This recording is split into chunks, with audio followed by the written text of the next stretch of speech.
Cool. Yeah, so I'm going to put this thing in chat. I'll probably have to put it here again, but I figured we could use this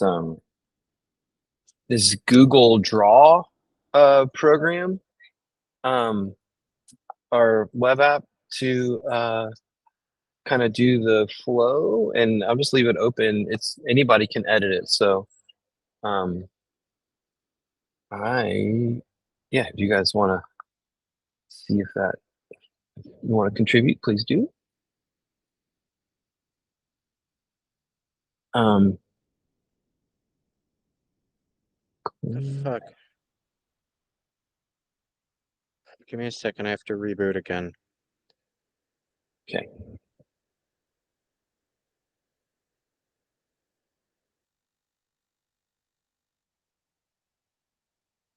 How's it going, Lucas? How the computer science studies going? Going well. Just finished midterms yesterday, so that's good. Glad to have those out of the way.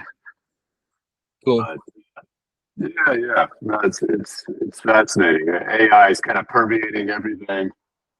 Really? Still, it's interesting. They're in the education world. I think they're definitely everybody's scrambling to try and figure out how to integrate and incorporate AI into the curriculum on the fly, and then also, on the other end, I think teachers are kind of struggling to figure out how to create projects and stuff that aren't made trivial by AI. I actually read an article in the New York Times recently about how universities are having to kind of redesign a bunch of their curriculums just to kind of make them chat GPT proof, so to speak, so that people just can't go on and just have to do their whole homework all the time. Yeah, I'm trying to think. I think when I was in college, I did econ, but we did so much on paper. I think we did most of our exams, I'm pretty sure we did pretty much all of our exams were like the teacher handed out like a stapled packet of papers. Mm-hmm.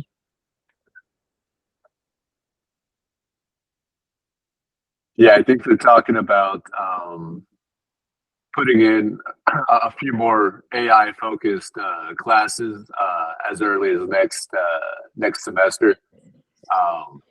Just because I think they're realizing it's such kind of a paradigm shift that they've got to address it, but I don't think anybody was really ready for it, I guess. So they're kind of trying to do it on the fly now and adjust as quickly as they can. Yeah, I wonder if I was designing like just an AI curriculum, I don't know. I guess for what it's worth, what I'm seeing is like at Udemy, they publish a list of all of the classes that are in demand by businesses that are Udemy for business users. And that would probably be a good place to start for like at least what, topics to cover. And a lot of them are more operational in nature than technology necessarily. How do you mean operational in nature? Like policy frameworks, AI operations, permissioning. I guess it probably gets a little bit into like prompts and prompt management, but not even that much. Ethical policies, responsible use. Like the policy repercussions of AI more than like how to actually use AI. Yeah, because I think actually the usage is like it's not always simple. I mean, when you do stuff like what you can do in the Eazl app, I don't think it's quite as simple because you're doing big prompts. But in general, like if you look at like the stuff that Prompt Hub supports, it's like smaller prompts. I think that in general, it's like I don't know, customer service interactions, and that's not that. I don't think it's that complicated. But I guess on the CS side, maybe it's like model training and all that kind of stuff.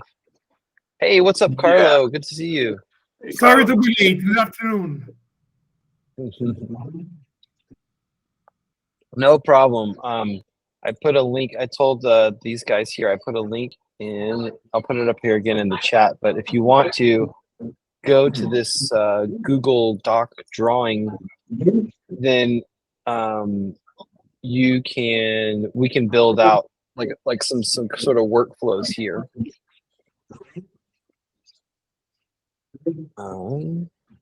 Cool.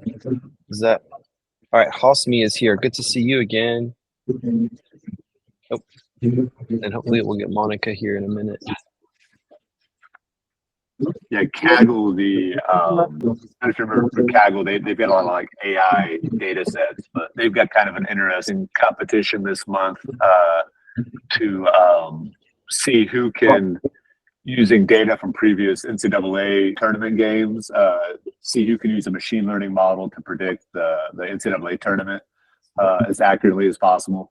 Oh, which I that's thought was cool. kind of fascinating. Just using like all the historic data from previous NCAA games and tournaments, and yeah, and I think a prize and stuff. But just the process is pretty fascinating. Cool. I'm reading Dune right now, so I'm going to get as futuristic as possible with my diet. Cool. All right. Well, maybe Hosmi will come back in. We'll see if Monica joins here in a minute. But that's cool. I still think we're good. I think we have actually kind of like the small group because it'll be a little more manageable, and maybe some other people come here for a while. But basically, let's see. I guess the only thing I want to know, Bradley, did you see at all like the fundamentals of the Eazl app? This time I have not been able to review it. Okay. Well, think of it just as a place where you can create prompts and then hit them as API endpoints. I think that that's probably going to be just the only, really requisite thing. And Carlo, do you know what an API endpoint is? Yeah, I think so. Okay, cool. Yeah, because okay. So like, I can tell you the background of where we are with the situation right now. Monica is not here. I changed the time on her. Maybe that's why she is not here yet. But so I think she's a good use case, and I'm seeing this as coming out in like MIT, and places are starting to talk about basically these self-improving systems. All right, so Monica's case is that they breed black soldier fly larvae. They basically breed flies on food waste, and there is quite a lot of let's call it operational knowledge in the space. Like there's, to be plain, there's a very big textbook that's like, these are the optimal ways of making black soldier fly larvae. And as her company scales up, they're actually being asked by other scientific companies to help them with basically use AI to create these self-improving systems. And so how this works in practice is that Monica has like lab techs who are in the lab, and like they're doing the day-to-day of these breeding of these flies. And I think they have 7 stations, because the flies go through the different stations of like, they're being eggs to like their new hatchlings and so forth. And so the employees, the techs, the lab techs, like they, in a perfect world, Monica wants to be able to have a system that proposes experiments that the lab techs execute and record data somewhere, and then the AI model can interpret that and say, cool, here are the experiments we've been doing, and then here are someone that we want to try in the future. So that's the basic context. And I mean, the only thing the basic system I've thought of now, and maybe I could put it in the draw thing a little bit. I was thinking that you could have a Google Sheet. So you have like a sheet, and then essentially what you would do is you'd have the tech go in and add the data at the end of the shift, like add data about their station. And then let's make it a little smaller. Hey, what's up, Tan? How are you? And then, all right, cool. So like something like this. And then I was imagining that what you would do is you would have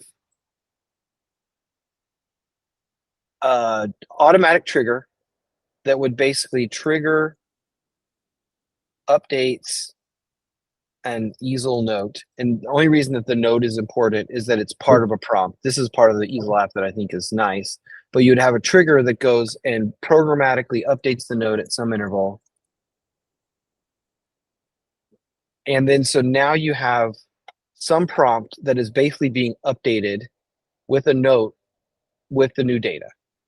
And then I think you would, I guess the other thing you would do is you would have the prompt run on some schedule and say, hey, here's the data we have. Look at, what people are saying are possible to do as experiments, and then send out recommendations about them. So that's all I got.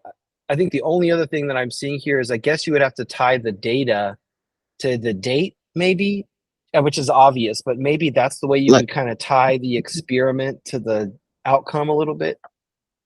Take a step back for me.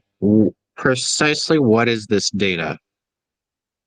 So it would be different at different stations of this particular process. For example, I guess what you would do is, and this is a good question, so you would identify the variables to play with. So for example, one thing Monica has told me is that the temperature of the incubation station, for example. Oh, there's Monica. Monica, we're just kind of building out the this hypothetical system based on your use case here. But anyway, Bradley, the temperature of the incubation station, for example, that would be a variable. The amount of water that the lab tech puts into a foam reagent, that's another variable. And so the variables are a thing. Is what variables would you play with? I guess you could put that into a prompt. It seems to me so far you want to have an experiment generation prompt, I would guess. It seems like.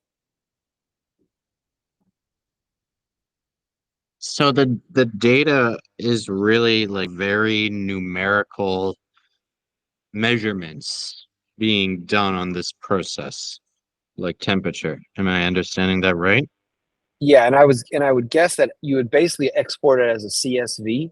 This is something I haven't done a lot of. Maybe you all have with some of these AI models, but I've never really put a CSV. I was thinking you could put CSV data into an LLM with general success.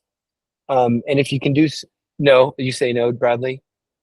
No, it's not. Well, I mean, depending on what you want to get out, sometimes I've used tables to generate content, but not the model does not like tables. It works with them quite poorly. It can, if you ask it to, it can do anything you ask it to, but it does not work very well with tables, CSVs, nothing like that. Anything involving numbers is usually a bad call for LLM models. Yeah, I know. That's what I found too. And then, I mean, at least with, especially with Claude, is it will make basic math problems incorrect. And so yeah, so then, okay, so then that's a problem. It seems like it's how do you do this analysis of, basically how do you turn numbers into something language oriented potentially, for your, to basically do the analysis bit. The Bradley, way this is that a I've question done for, this yeah. historically is that you take that data and you divide it into percentiles. You can compute, say, the distribution of the data, and then transform that numerical value into a qualitative description, such as very high, high, medium, low, very low, based on the Basically a z-score. category. Exactly. Like a z-score between -1 and 1, that's normal. A z-score between 1 and 2, that's high. Between above 2, anything above 2 is very high. And so you want to take advantage of the model's ability to process language by transforming the numbers into language, into those qualitative descriptions. So in the case of this, even then, be careful what you do with that. But even then, that is can still be problematic, but it's certainly better than just putting the numbers in straight. What if you took a benchmark? Like, because I've seen this in business before, where you're like, we don't accept it as a valid, like as an experiment of a thumbs up until we get this much more. So you say, 10x or 5x or whatever your benchmark is. But I wonder if you could basically use so this could maybe be one of the advantages of being of connecting a Google Sheet to an app like Eazl, is that you could be like, hey, use the sheet to do the analysis to determine whether or not this experiment basically reaches our threshold for let's put this as a thumbs up. Yeah, some people are doing that. Yeah, I think you're referring to statistical hypothesis testing. And hypothesis testing is so well established that you can just ask any model, even Claude's not bad at this, to just generate some Python code that will do the data analysis. So rather than having the model do the analysis, now you're saying generate and execute some code that does the analysis. That also seems to work a lot better. Would you mind sharing your screen and just doing like a really brief demo of that for us? Okay.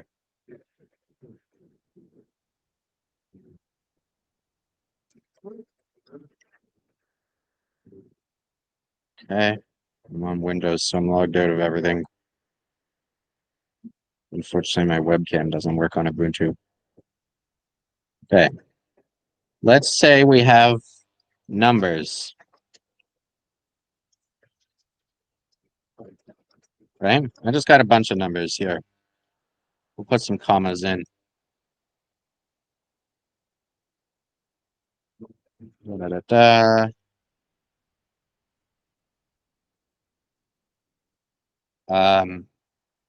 Right? I gotta change my keyboard layout as well. Right? And execute some Python code that computes the mean and standard deviation of the above numbers. Determine the z-score for a value, then determine a z-score. Let's just add that. Then determine a z-score for the value of, I don't know, and see if it's statistically significant. It's not even like a well-formed question, but it's close enough that it should generate and execute code that will work. And then would this functionality work via API call, or do you need to be on the ChatGPT or Claude interface to do this?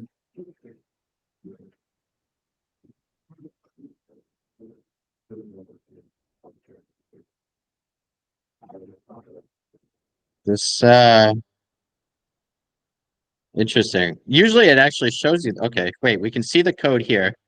So we can see that it imported NumPy, it put in all the numbers. This is exactly right. This is the correct code. It's not quite a hypothesis test, but it's like close enough. And a z-score of negative 0.5 would not pass any hypothesis test. That is a null result. Okay. And so I think you were kind of, maybe your computer was using OpenAI or something, so your answer didn't come through, but could this be done via API call, or do you need to be on their interface? You can do this with the API call. So what you have to do though, let's say you go to their API.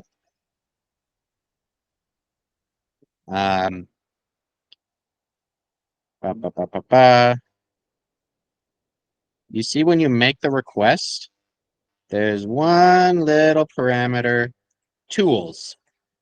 You see this little parameter here? One of the tools that they support is oh, this is new. I haven't seen that. They've changed this slightly. Anyhow, one of the tools they support is like executing code. So you have to make the API request, but you also have to enable the code execution tool. Oh, okay, cool. It's just like a Boolean to say, basically to tell it there's code in this request. Well, you give it a list. Let's the assistance API might have this better. Like in the assistance API, you just literally give the tools like this. They're strings. I enable code interpreter. I enable retrieval. I enable arbitrary functions. It used to have browser as well. Like that was a third option that appears not to be here anymore. So fucking OpenAI, they're always changing everything. Every week something I know, changes. it's hard to do anything that's stable. Yeah, hard to do anything that's stable. But anyhow, with the code interpreter, don't ask the model to process the data. It will try and do a poor job, but ask the model to write code to process the data. That actually works pretty well. Okay, cool. Okay, cool. I wonder if I'm in touch with the Wolfram Alpha people, and I was wondering if there was a model that would be better that you could directly pass data into, that would be where you could kind of do it in natural language. Have you seen any models like that? Sorry, repeat that question again.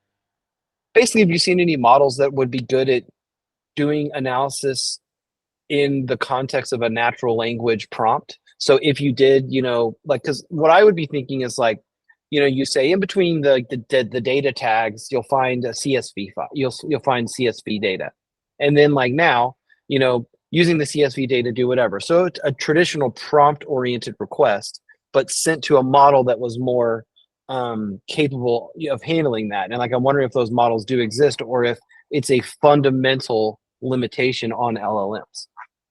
No, it's a fundamental limitation. Because they're predictive. Let me ask. Nope. If you guys have any questions you want to jump in, please do. Yeah.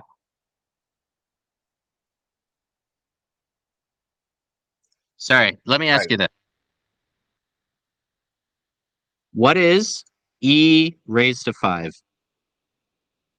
Can you answer that? I don't know. No, I can't. You can't, right? No, of course you can't. What would you do if I asked you that question? You would whip out a fucking calculator and you'd start punching the numbers into the calculator, because your brain cannot do e is an transcendental number. It's complex, then raising it to a power that's even more difficult. Same thing with the LLM. It is simulating our brain, part of it, the language part. And it has the same limitations as the language part of our brain. And it too also needs to open up a calculator and do calculations. It could try to do, and in fact, it does a much better job at calculations than any human could ever do, just in their head alone. But nevertheless, just like a human, it benefits from using a calculator rather than trying to do it all in its own head. So it's a fundamental limitation that these are language models, not math models. Yeah. I wonder, have you seen or attempted to call any different types of models, like math models? I've seen all sorts of crazy stuff popping up in the literature, right? People are trying a lot of different stuff, but when it comes to the mainstream models, that's not their specialty. Yeah, I know but I mean, because like, I'm just going to go see here what we have in Google Vertex, because I do think that this is fundamental to the solution. Because, the other thing, as you saw, even in the demo, is like, if it's all reliant on OpenAI and OpenAI's API schema, then you're totally locked into the OpenAI ecosystem. And I think that's a huge weakness that no business can really rely upon. I think that it would be ideal if there was, a more reliable way of analyzing stuff. So I'm going to go to their model garden, and let's just like see if they have anything that says math associated with it.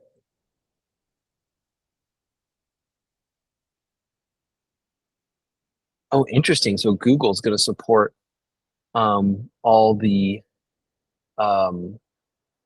Anthropic models in their console. That's fascinating. Yeah, because honestly, I think they've realized that the models themselves are never going to be money makers. They're like electric utilities, big bulk capital investments, but fairly predictable assets. You build it and it's there. It's never going to make you much money. Oh, so I wonder why this is called a tabular model, not a language model. I wonder what that means. I have no idea. Huh. Well, let's check this out. What's People make a up all tab- sorts of things. I know, right? You know, like right, every researcher, right? They got to put their own stamp on their research, and I've been there. Part of doing that is trying to invent new language. Like that's an essential element of like enhancing the reach of your research is trying to get everybody to use the words that you used. It's true. Well, so it Even looks if like this is, they're like, but yeah, it looks like this tabular. Okay, so this tabular data. It looks like this concept of a tabular model is that's basically what we're talking. Yeah, what they mean by a tabular model. Okay. Yeah, I yeah, and it think looks it like they're makes all more quad. sense. Okay, so then maybe like anthropic tabular model. Okay, this is interesting. Okay, let's see. Does it say tabular? No. So Google imposed the concept of a tabular model on top of Claude, which doesn't even call itself a tabular model. Yeah, Yeah, just like I said, man, like everybody's trying to control our brains. They want to set the language, set the tone, make everyone speak their way. It's all just power plays. I agree with that, Bradley. I know exactly what you mean. Fucking fuckers. That's what they are. Fucking fuckers. Okay, cool. But yeah, okay, so then basically that seems like there's the two like potential ways of essentially actually I guess we've got three. I'm gonna go back to the drawing here. So like there's basically three possibilities for how you would actually do the analysis. And I like actually if I were to pick one so far, I would pick the one that you suggested first, Bradley, which is you could do three ways of analysis. You do like in sheet like analysis to categories. Okay, and then you do like a tabular, I'm gonna put that in quotes, tabular model. Or you could do like a code request to LLM via API. Yeah. Yeah. I would instead of saying categorize, turn numbers into qualitative descriptions. That's sort of how I frame that. Yeah. So I guess what you're really doing is what you're taking away from the LLM is this, hey, how much better was this result than that one? Is you're basically just saying these were good ones and those are bad ones. How much better was this? Well, if you're saying if the LLM or your system could do analysis, you could say like in Monica's case, she could be like, well, when we increase the heat by half a degree, then the yield becomes 36% more. If we increase it by a third of a degree, it becomes 26% more. So what should we do next is essentially what you'd be asking the LLM. And then the LLM would be like, oh, well, but then because see the LLM would then be you'd be putting the onus on the LLM to do the analysis of like, well, if 1/3 is this much more and 1/2 is that much more, then let's try this optimization thing. But if you do what seem like a very like what you're proposing here is like an optimization problem. Yeah, I think that's where it has to start. From my initial view of this, it looks like the main use of LLMs is in experiment generation. Isn't just to say, why don't you try this? Of course, the only thing not just any experiment. I think where an LLM might offer more value, it's in the creativity to come up with, say, a good experimental design that can test a specific factor. But when it comes to like, okay, here's like a lot of different measurements you've taken. You don't quite know how the underlying system is operating. Like, should we nudge this parameter up or should we nudge this parameter down?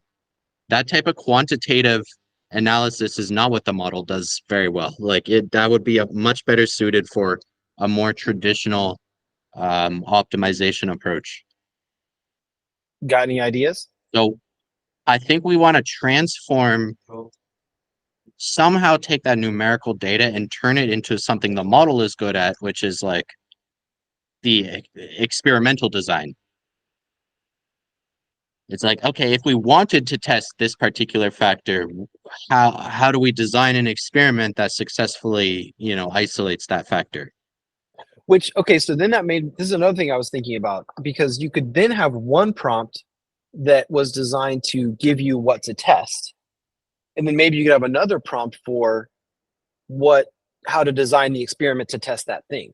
Because just a little bit of background, like Monica wants to be able to go into the Eazl app and put in emerging research in her space. Yeah.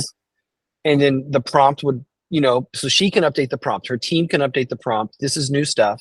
And then it would say, oh, cool, well, there's this new article in Science, and that, suggests, why don't we try this?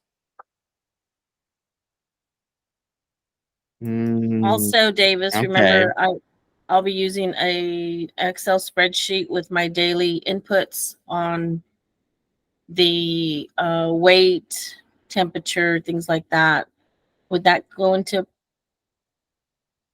be part of that?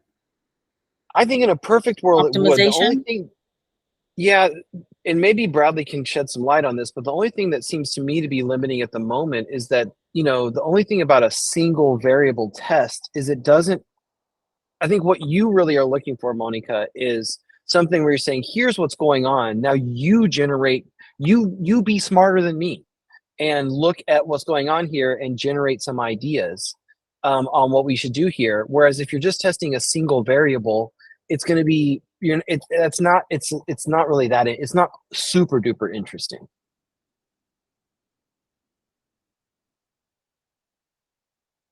So I don't know, Bradley, if in your optimization, you were saying, of your like optimization system, I mean, do you see another way of achieving what I just mentioned more, where like Monica would say, here's the data, now, what could we test?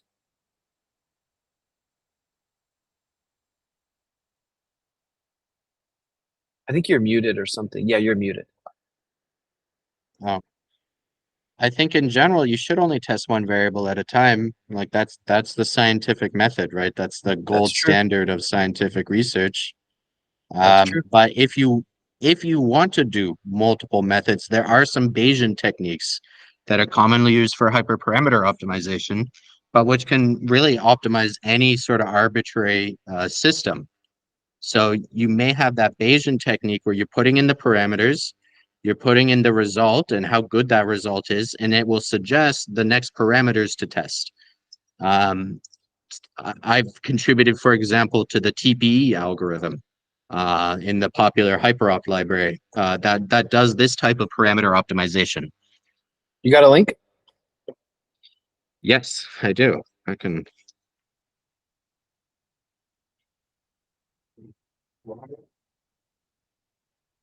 Oh, I see what you're suggesting. So maybe you could, this is why I think actually a Google Sheet or Excel is fine, Monica, because I'm sure it connects to the internet. I just don't ever use Microsoft anything really, except for now ChatGPT. But maybe you could take your data and flow it through a different API endpoint that would then, like you're suggesting, Bradley, generate some experiments. Is that what you're suggesting, Bradley? Something like this? When you're trying to optimize a bunch of variables at the same time, and you just cannot run a sufficient number of experiments to actually isolate each of those variables, these Bayesian techniques are the next best option. Like they can optimize several variables at once. There are downsides, but mathematically this is the best you're going to get is like a Bayesian optimizer, like HyperOpt. Well, but I guess to be specific, I don't know if you need to test multiple variables at the same time. What I'm suggesting is, how could you have the experiment creation, the experiment proposal system consider more than just one variable. That's really what I'm suggesting, because like if Monica has a number of parameters, 5, 7, minimum, and says, this is here's this parameter over time, here's this parameter over time, and especially if you could say this is what we were testing here, here, here, and here. It's just to say, how could you take advantage of artificially intelligent systems to do analysis on that, to say, okay, cool, based on what I see, why don't we try this? So it's not necessarily testing you know what I'm saying? It's not the test. We want to test multiple variables at one time, but you do want the LLM to consider this kind of synthesis of the system better, which probably they can do better. It can do better than we can. Am I making sense of what I'm seeing, what I'm trying to achieve here? Not fully. I think you're basically saying, like, let's take all of that experimental history and all of that complex data and just try to put it into a blender and spit out the next best experiment. Yes, pretty much. Yeah, but in Monica's case, given some context, because there is this, standards for black soldier fly larva breeding, and there's emerging articles that are saying this and this. And so I think that ultimately what she and a lot of people are looking to achieve is, yes, blender, but blender with the context of, peer-reviewed research and that kind of stuff. I can show you one of the spreadsheets that, like, what it would look like if that would. Yeah, that would be useful. Okay, give me a second. Let me share this. And this is just a sample, so it's not in an actual spreadsheet. This is what we'll be using as one of our standard spreadsheets that we're developing out.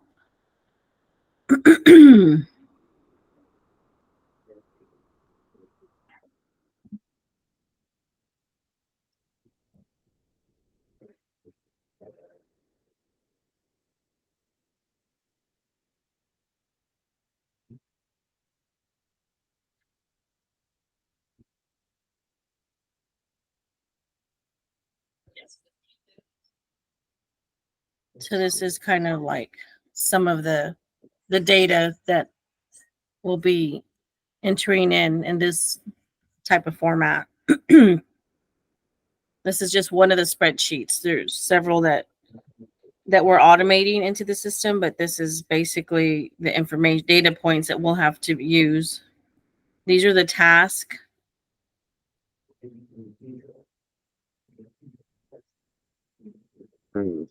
Okay. And then waste collection, waste sorting. So all these are like tasks with time constraints and what it should take. These are a little bit more specific. Cool. This is helpful. So give me context. So this sheet that you're showing us here is something that people out in the field would be filling out? Yes. They would be filling this out until we can get it into a robotic model, and we're looking at maybe a scanner type situation. We have a couple of different options that we're trying to figure out what would be best. But for now, a lot of this is manual entry. I see.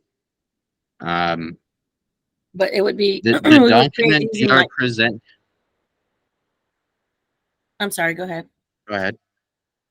No, I was going to say, so these would be put into those Google spreadsheet so that we could tie it into the Eazl.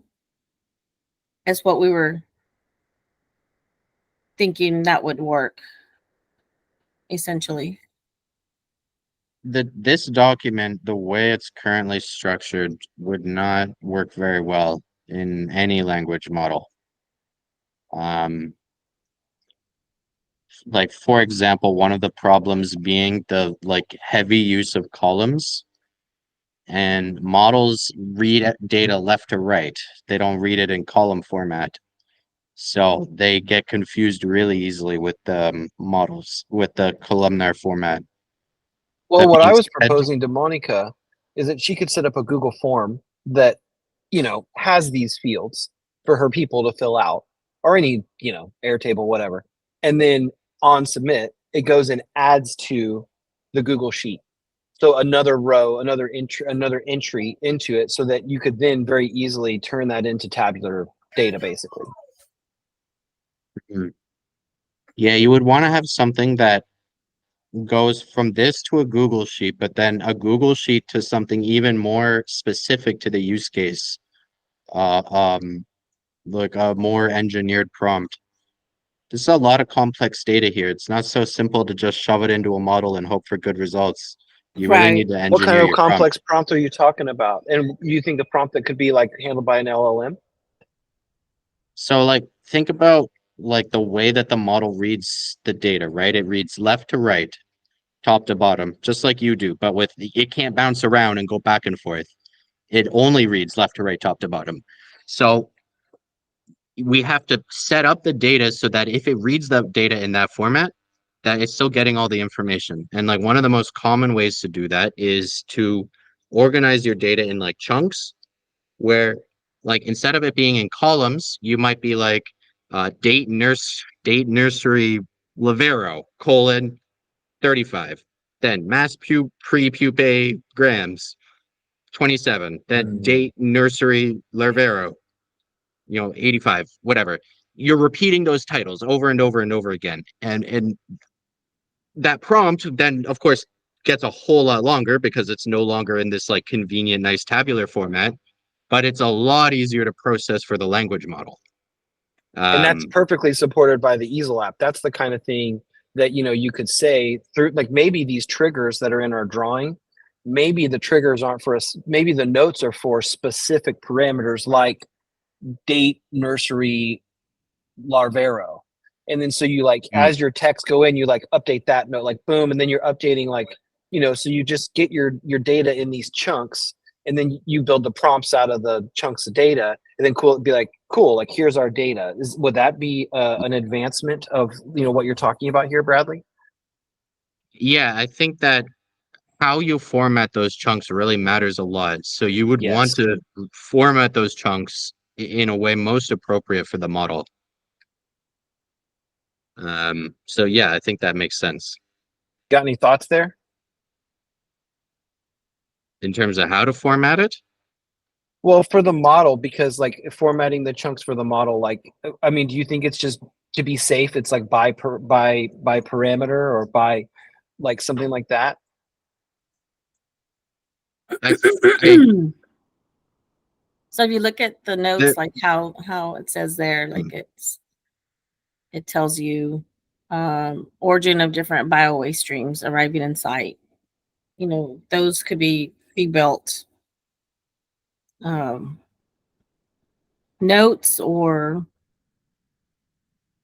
Yeah, something that keeps coming back to me is like, if you have like, one thing I really like to use, and I know that Monica, you don't know what this is, probably Bradley, you probably do, but I like to use Unix timestamps a lot, because I find that there's pretty much never you're gonna replicate that over and over. So I wonder if like you could have a variable that's a Unix timestamp on your sheet submission, and then basically what you could do is like tie that timestamp across all these sort of separated pieces of data, so that the LLM would say, okay, cool. So like the Larvero stuff was here on this timestamp. The BioWaste stuff was here on this timestamp. This was the source of the BioWaste on this timestamp.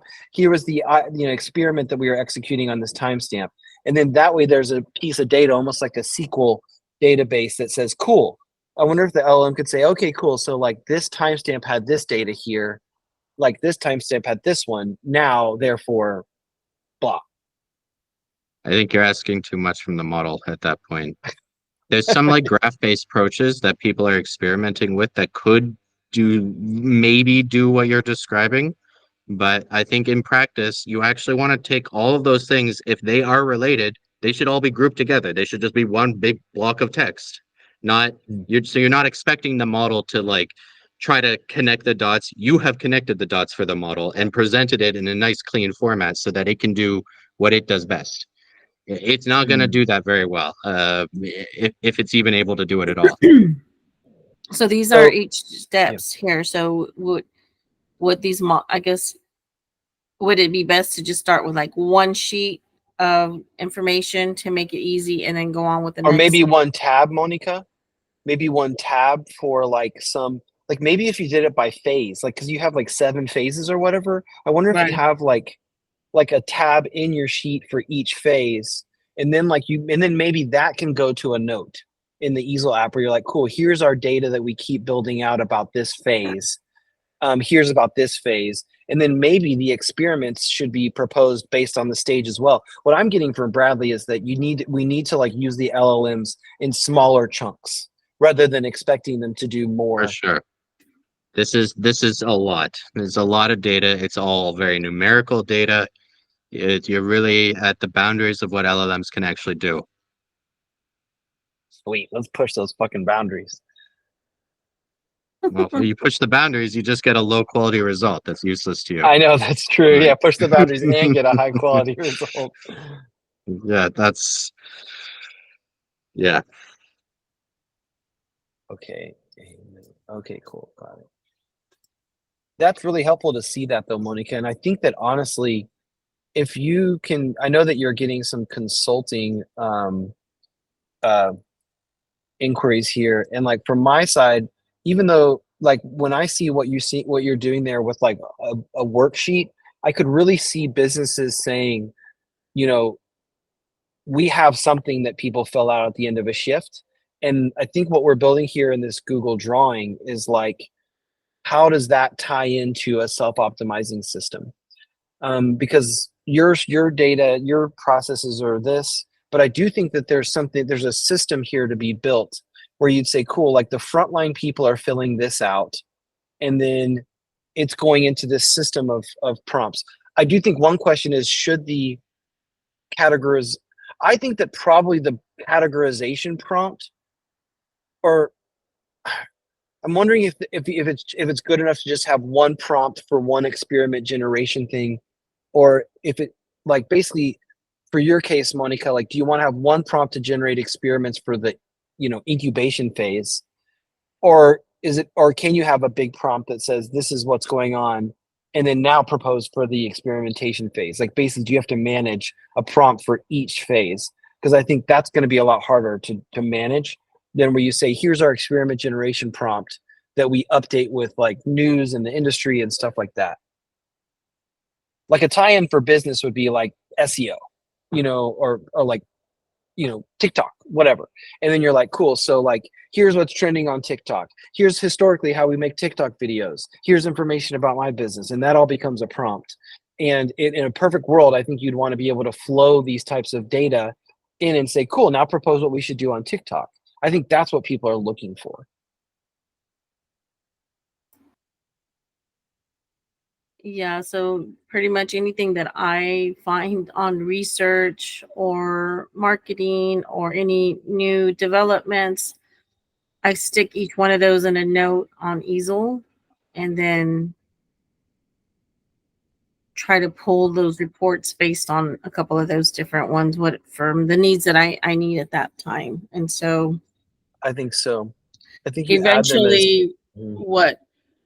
So there's a couple of parts obviously I'm using the AI for. Is obviously the optimization is one of the critical parts I'd like to get there at some point, but I know it's a new way of doing things on the numbers side, but definitely with all the information that we're doing, all of the actual language that we're using as far as like our processes, our IP, and how we're developing out this system, what I want to use it for is that grants. And so being able to also import like a grant form and matching what those grants are wanting to what we're doing, so that we're not use, or I'm not using the time. So basically, that grant form is there.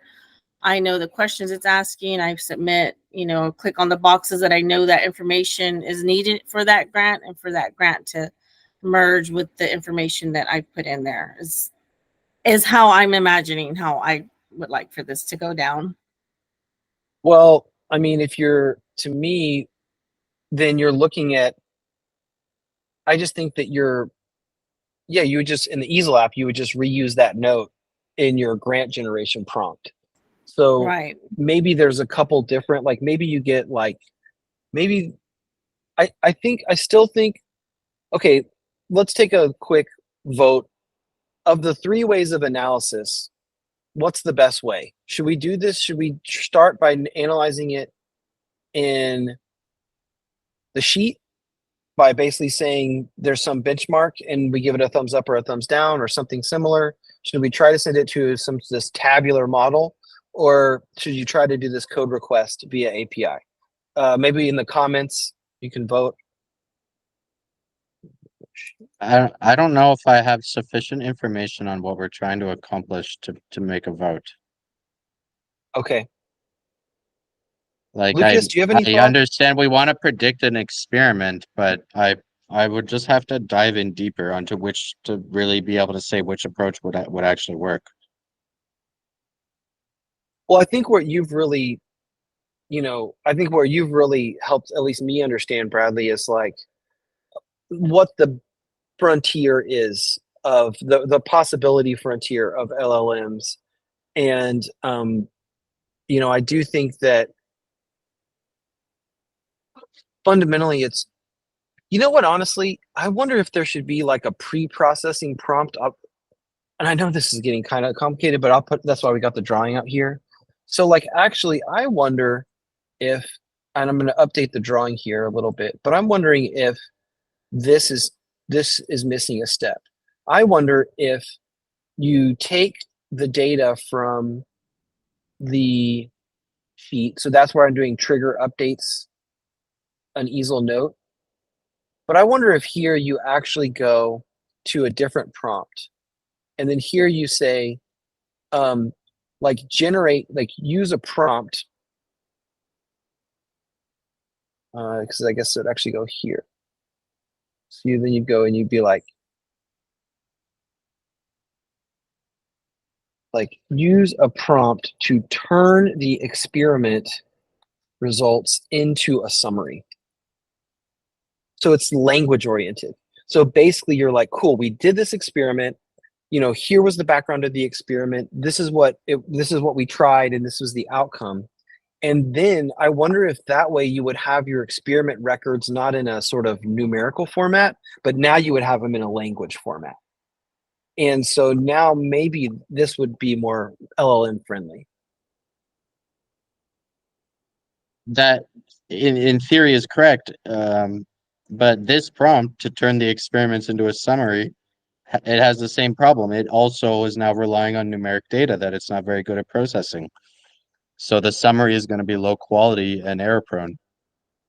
Well, what I'm suggesting is like if you have a benchmark, so this to me would be taking this one, because at least for me, like one thing that I'm building towards in the Eazl app specifically is that you have model choice. Because to me, what we're seeing, there's just so much happening in the space that like I want to build an application where people have the choice and the freedom to use different models, and they're not relying on one company, especially after you look at what happened with Gemini and how crazy that got. And so to me, if you basically set up a benchmark based system, only consider an experiment successful if it does X, if it does this much more. And this could actually be based on, if you did this in your sheet with the tabs, let's see, where do we say? But if you have like Monica, if you have your different phases and you're like, cool, in the incubation phase, I only want to give a thumbs up to experiments that do this much, 10% better or whatever.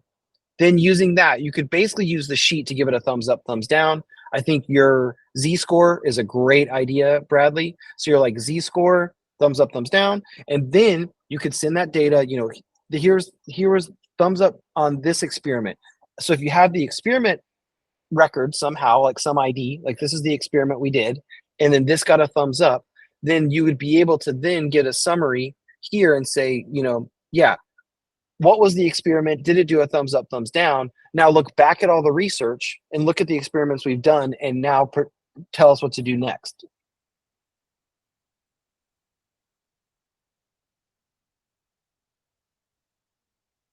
Yes. Okay, so we have a step here, which is not a prompt, not an AI, but a traditional data analysis step.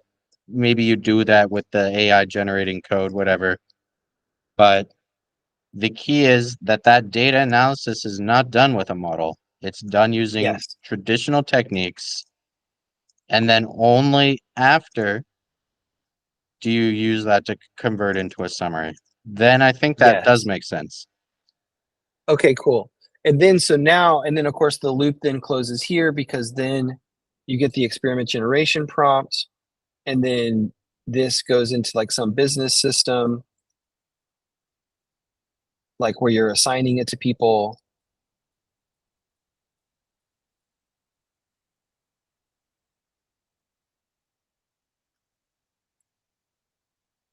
And then this goes back into the sheet.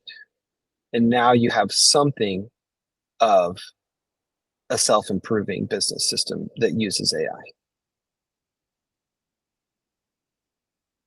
And it's fucking 9:55, 55 minutes.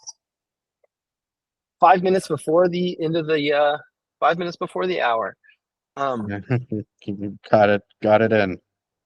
Yeah, cool. Well, I know that this isn't perfect, but I think this was super helpful. I just want to, before we run out of time, thank you so much, Bradley. And then do you have anything to add, Bradley? You seem really smart. I'm glad that I connected with you and brought you on here.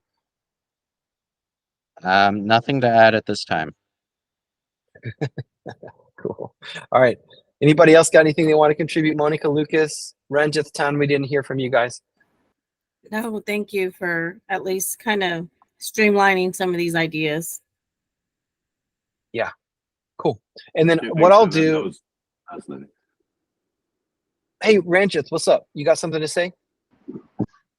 Yes, hi David, hi Davis and Bradley. This is the first time I'm meeting you all virtually. So I'm from India. I joined your course through Udemy, and it's been really interesting. And I also subscribed for the new AI prompting course. So I'm getting more Perfect. inputs in preparing resumes, and also I'm also taking the journey how the AI models actually work. So it's really interesting for me. So I would like to first I would want to appreciate you all for your efforts. Your ideas, your courses are reaching all over the world. And I don't know how many Indians have actually reached out to you, but I want to give an applause for you, especially Eazl.ai, for your wonderful efforts, and also all those members who have joined this team. Also, Monica de las Rosa, I think you have also given wonderful inputs. And also Bradley, I want to appreciate you. You have a lot of insights. I just saw your LinkedIn page just now. You're a freelancer and a self AI expert. And also Davis, your courses are really amazing.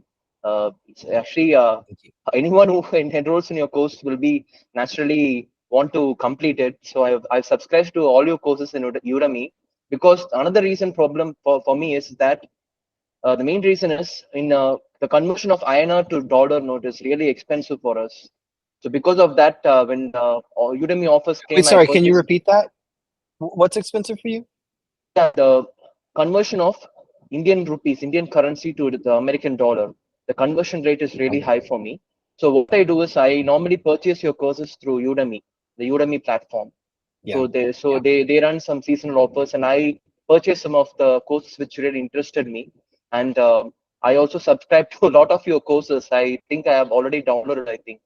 So I'm also reading one of the important modules and everything. It's really interesting. The resume preparation note was really nice, and also the AI prompting. The every time you introduce a new prompt, now we have applied the rules for the AI to generate the relevant answers.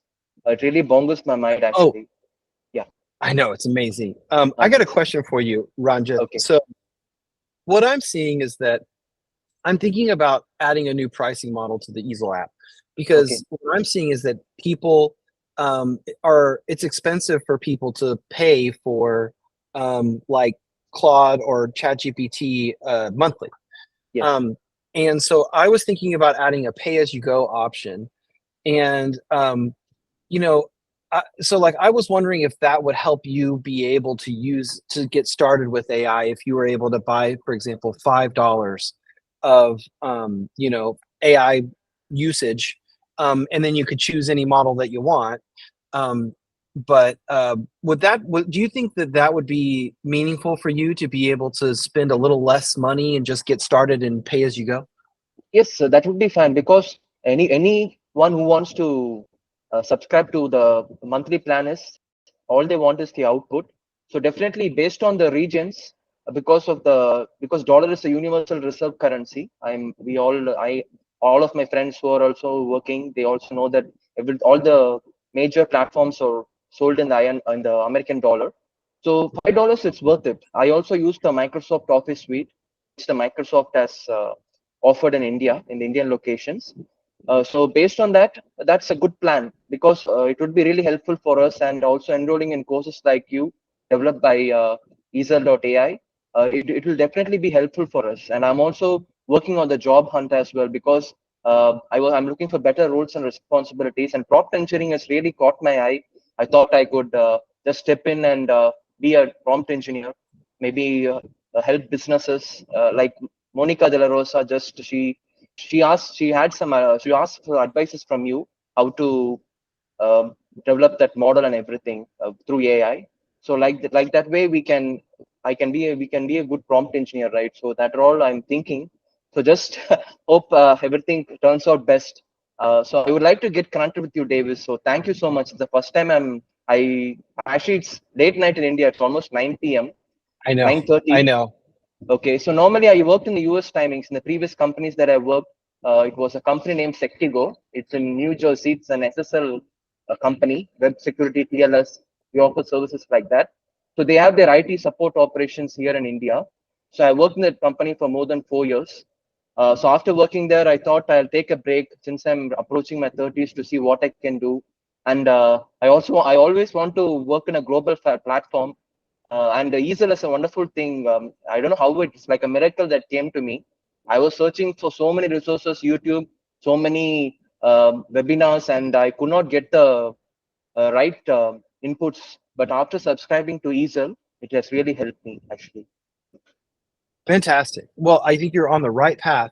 Don't Okay. ignore the AI. It sounds like you're not. And Okay. if you just get those basic prompt engineering skills, I encourage you to get your certificate for that course that you bought. It doesn't take a long time, but man, I believe that if you use your basic prompt engineering skills, if you get the fundamentals, you can do. You are there. You are on the next wave. Okay. And so yeah, go for it. Absolutely. And if you want to connect with me on LinkedIn and reach out, I'll try to, when I can, I'll try to give you some free AI credits and get you using them there because I need some beta testers and I'd be happy to help you with that. Okay. Yeah, sure. And I actually, Yeah, please go ahead, Dave. I'm sorry for the interruption. well, I Something can you want to show say? you. Yes, I wanted to, just because I know Lucas has spent a lot of time working in the Eazl platform and Monica as well. And I can show you something that's brand new in it. I literally just published this morning, which is that now when you use the Eazl application to generate some results, you can actually go into your results and then you can ask a follow-up and you can actually choose the model that you want to follow up with. So potentially, Bradley, if there was a time where there was like a tabular model, you could actually start doing an analysis with the tabular model and then say, cool, what's the result? And then switch over to a different model and then say, okay, now I want you to do this. And so anyway, like we could try you could say, oh, I'm going to switch over to Claude and, okay, why is Roboto good? But anyway, and also this enables you to control the cost a lot more. because I'm sensitive to what you're saying, Ranjith, and I know that the U.S. dollar is expensive for you, and I don't want you to get left behind here in this AI world. And I actually saw that your government recently stopped any new AI models from being published without government permission, which I just think is terrible for Indian technology companies. But anyway, I think that we have to make this more affordable for people like you to make room in this space, because it's just so powerful that it's not fair for some people to have access to it and others not to have access to it. Yeah, sure. Actually, it's a wonderful platform, and all the prompts which you have given me, I've created a free account and I've saved those prompts. While developing resumes, I use the prompts which you have provided, and I use it for scanning my resume and the scores, test the scores, where I stand. So everything is super excellent. I don't know what to say. It's really outstanding. Fantastic. So I'm applying for companies as well. But however, after enrolling in your courses, it is helping me to find a new path as well. So I would like to get connected with you. And Eazl.ai is a wonderful platform. If it comes at a lower pay-as-you-go service, then a lot of people will definitely opt for it. I personally myself will. First thing I will do, because for now I'm using ChatGPT, the free world 3.5, and then the cloud.ai, which you have mentioned in the course, to develop my resume key points and everything. So if Eazl.ai, once you start upgrading and with the better features, definitely it will really be worth it. And I also want to work closely with you as well, if we could, if I also could get the opportunity. So I would like to get connected with you, Davis, and all the wonderful people here. So it's the first time today I had some other work, but I noticed your email which you just received. Last week you sent an email, but unfortunately you were not there. So today I made it a point to be here and actually participate in this wonderful session. I know. I overworked. Honestly, it was crazy, but I actually got physically exhausted. I have 2 little kids, and I try to make all of our food from scratch. And so I just literally was physically, it's never happened to me in my life, but I was in bed for 2 days. I was literally exhausted. But it's just because I'm trying to build the stuff. All right. Well, I'm going to call the meeting now because I know we're over for a few minutes. And Bradley, hey, thank you so much. I really want to appreciate you, and you are the only one who outreached to me also when I sent the request. I saw your course, just send a LinkedIn request, and I sent to you as well, and you accepted me as a LinkedIn for establishing a good connection. So I really want to appreciate you. Thank you for the efforts that you've been putting in, Davis, and also Bradley as well, and all the rest of them. So I will get connected with you when you're free. We'll see if I could get and have a good discussion. All right. I'm going to just stop the recording. And if Bradley, if you want to stay on and